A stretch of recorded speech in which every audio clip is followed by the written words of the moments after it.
स्वागत है आपका अद्भुत आवाज में। आइए देखते हैं आज की खबरें। कैसा है कांग्रेस के नेताओं का चाल चरित्र जो दर दर भटक रही मां बेटी।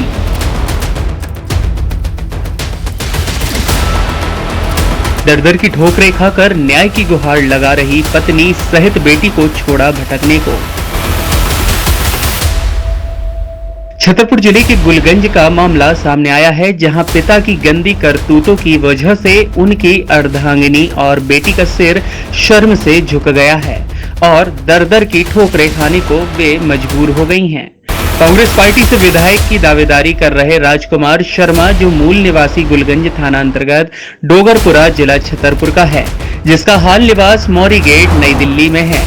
राजकल्पना ट्रेवल्स प्राइवेट लिमिटेड का मालिक राजकुमार शर्मा ने अपनी रसूख और ताकत का गलत उपयोग कर अपनी पत्नी और 19 वर्षीय बेटी को दर दर ठोकर खाने को मजबूर कर दिया है। पत्नी और बेटी न्याय की गुहार लगाती फिर रही हैं कि मुझे कहीं न्याय मिले।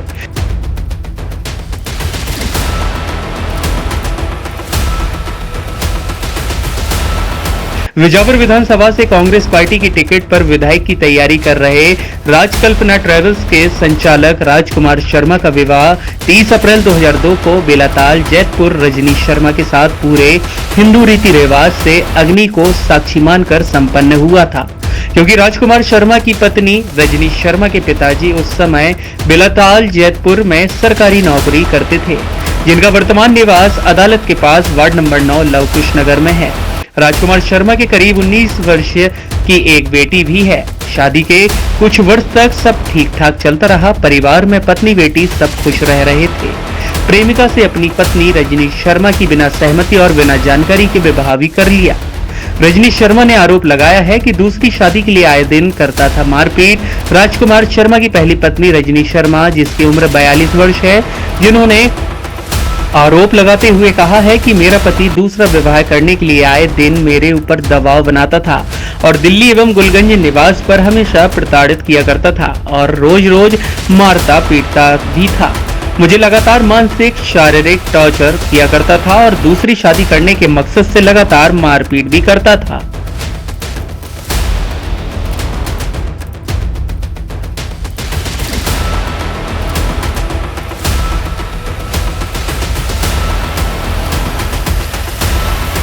एक बच्ची चाहिए, बच्चा नहीं चाहिए, बच्ची नहीं चाहिए, बच्चा चाहिए। तो दिल्ली में गया तो माता पिता बच्ची तुमने जिसके मुताबिक रहे उससे बताया मैंने दवा लाया था खाने को, तो दवा खाओ। मैं तो उसको जल्दी बुलाने की कोशिश करी तो लगा दी, तो मीठा से मारा, एलन से मारा और जो कुछ मैंने बिना पूछे मैंने बोला दवाई खानी, नहीं खाई। मैंने यहाँ खाई तो बोला कि नहीं तुम झूठ बोलेगी, बहुत झूठ बोलती है, बहुत समाज गाली देना उल्टी सीधी मानो तो खा रोटी खाना। तो फिर मैंने मकान में लेते रहते वो बोली कि कैसे नीचे इंसान है तुम, लड़का अभी लड़का के पीछे लड़का बच्ची हो जाएगी, बच्चा बाबू हो जाएगा। आपका जया शर्मा। क्या समस्या हुई? आप क्या दिक्कत है आपको? समस्या ये है कि हमारे पिताजी जो उनका नाम राजकुमार शर्मा है, रतिराम शर्मा के पुत्र हैं, उन्होंने दूसरा विवाह कर लिया है। 25 नवंबर को शादी की थी उन्होंने दूसरी, ना हमें बताया ना हमारी मम्मी को बताया, एकदम लुक छुप कर किसी को बिना बताए उन्होंने शादी कर ली। हम लोग को पता लगा कि उन्होंने शादी की तो हमारे मामा जी नाना ये सब लोग गए कि मतलब पता करेंगे कि मतलब ऐसे कैसे शादी करेगा। रोकने गए ये लोग, रोकने गए तो उन्होंने क्या किया, वो गुंडे लगाए। तो उन्हें पहले से पता था कि यहाँ से लौड़ी से आएंगे, वो जासूस लगाए रहते हैं, ठीक है। तो यहाँ से फिर जैसे ये लोग वहाँ पे गए तो गुंडे लगाए थे, तो इनका फोन ले लिया, सब कुछ मतलब न खाने के लिए कहीं बात कर पाए ना कुछ, मतलब एक साथ कैद करके रख लिया। फिर उसके बाद उसने शादी कर ली तो फिर मामा जी नाना सब लोग हमारे जितने भी और भी रिश्तेदार गए थे, तो सब लोग फिर वहाँ से थाने गए। फिर वहाँ पे भी सुनवाई नहीं हुई, छतरपुर गए एसपी के पास, वहाँ पे भी। और देवपुर की लड़की है, प्रियंका शर्मा नाम है, और हमारे पिताजी ने हमारी उम्र की ही लड़की से शादी की है। लगभग कितनी उम्र होगी लड़की की? लड़की की हमसे 1 ही साल बड़ी होगी, बस, इससे ज्यादा बड़ी नहीं है वो। पिताजी की कितनी उम्र होगी? पिताजी उससे दोगुने हैं, वो 40-45 साल के है। लड़की 20-21 साल की है। आप लोग गुलगंज थाने में गए थे तो वहाँ पर क्या बोल रहे थे? वहाँ पे थाने में मामा जी लोग गए थे तो उनसे बोला कि हाँ हम आपकी सुनवाई करेंगे, लेकिन उन्होंने कोई सुनवाई नहीं करी, सिर्फ दिलासा बस दे दिया था और कुछ नहीं कहा। आप लोगों ने लिखित आवेदन दिया तुमको? हाँ, उनसे कहा था कि मतलब हमारे लिखित आवेदन, हम लोग मामा जी लोग गए थे तो उनसे कहा था कि हमारी ऐसी ऐसी चीज है।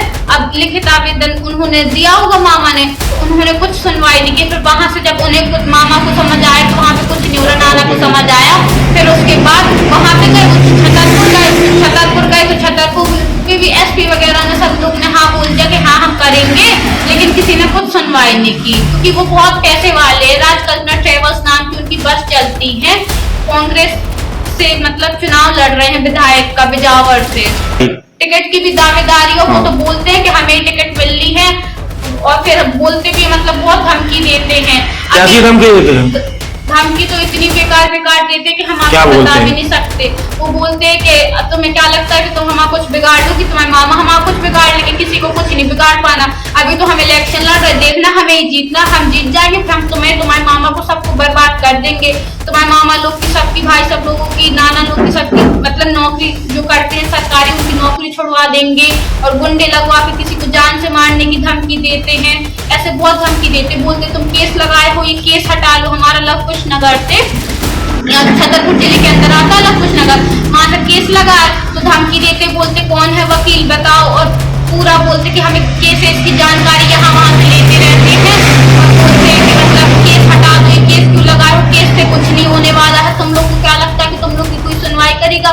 तुम्हारी कोई सुनवाई नहीं होने वाली है, हम पैसे से सबको खरीद लेंगे, तुम्हें पता नहीं है हमारे पास कितना पैसा है। धमकी देते पर फिर भी हमारे नाना जी, हमारे वृद्ध है नाना जी, रिटायर हो चुके, 20 साल हो गए, वो फिर भी उन्होंने हमारा साथ दिया, फिर भी वो मतलब केस लगाए हैं।